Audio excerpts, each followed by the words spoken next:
Halo sahabat-sahabat Katolik, jumpa lagi bersama saya. Saya salah satu mahasiswa Sekolah Tinggi Pastoral Santo Petrus Keuskupan Natuna.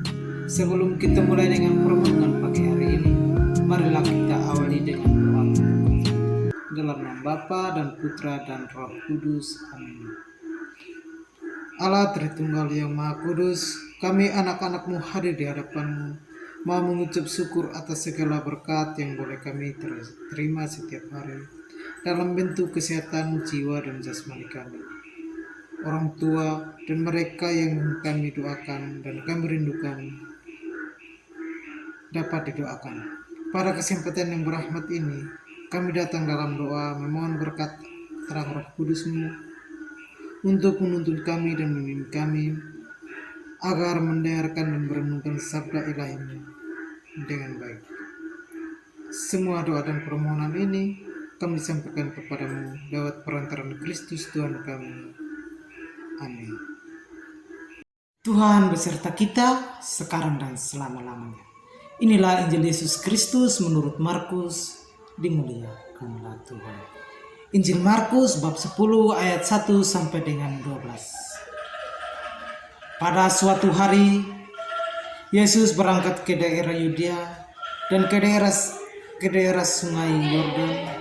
Di situ orang banyak datang mengerumuni Dia, dan seperti biasa Yesus mengajar mereka. Maka datanglah orang-orang Farisi hendak mencobai Yesus.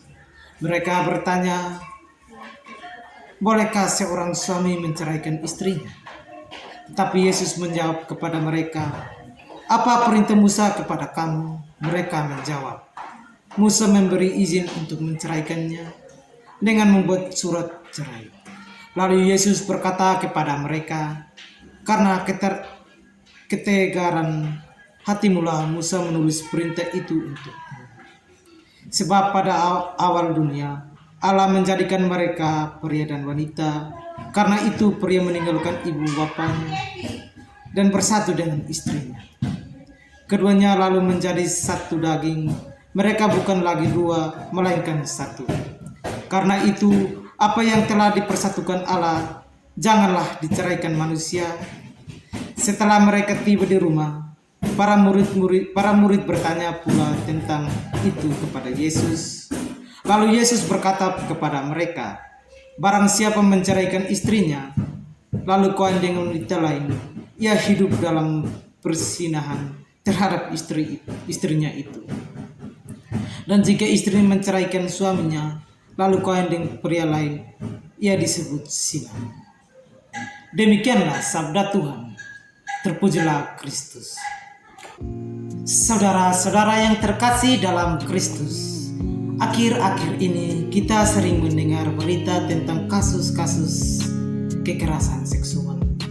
Selain membuat teknis naik, berita ini menunjukkan bahwa martabat manusia untuk sekian kalinya tidak dihargai oleh manusia sendiri. Dalam bacaan Injil hari ini, kita tahu bahwa pria dan wanita adalah ciptaan Allah yang seindah bermartabat sama.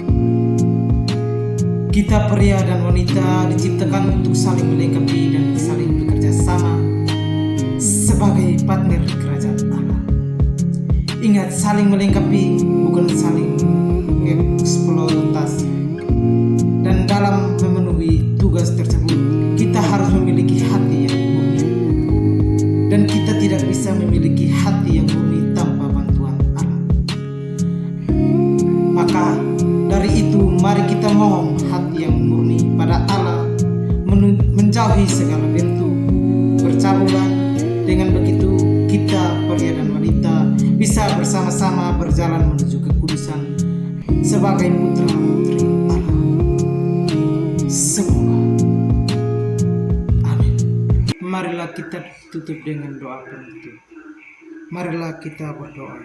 Ya Allah Tritunggal yang Maha Kudus, kami anak-anak-Mu mengucap syukur atas segala kasih karunia Roh Kudus-Mu yang hadir dalam hidup kami sehari-hari, sehingga kami telah mampu mendengarkan dan merenungkan sabda ilahi-Mu.